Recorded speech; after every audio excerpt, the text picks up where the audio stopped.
Pap Smith, good to hear from Pap in Omaha, Nebraska. He asked, what do you think Nebraska's chances of making some noise in 2024 are in Matt Rhule's second year? They were 5-7 last year.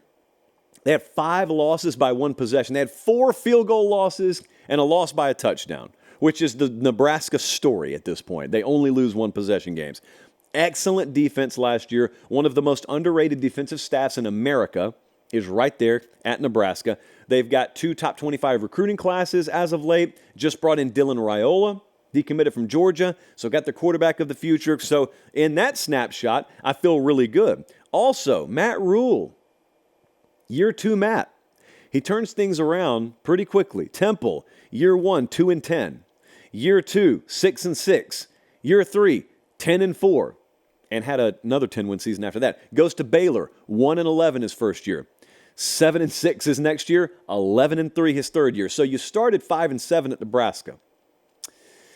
What will you do this year?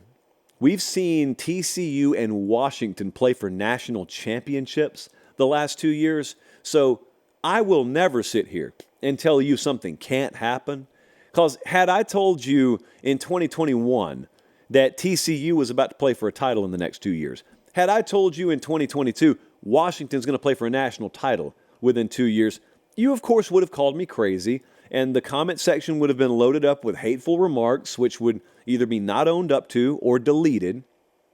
So I don't really care if I buy into Nebraska and you say, well, that's crazy. They're not going to be able to do anything. Well, I mean, look, crazier things have happened is all I'm saying. Now, the answer to the question of how good can they be is probably just better than you think they can be.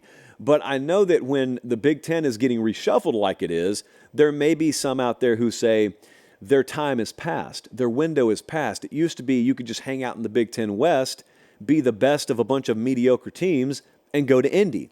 Get your skull bashed in, but you go to Indianapolis and you could say, hey, we went to the Big Ten title game. Well, now they just take the top 2 teams from the conference, so how are they going to make it? Well, they play UTEP, Colorado, and Northern Iowa out of conference this year.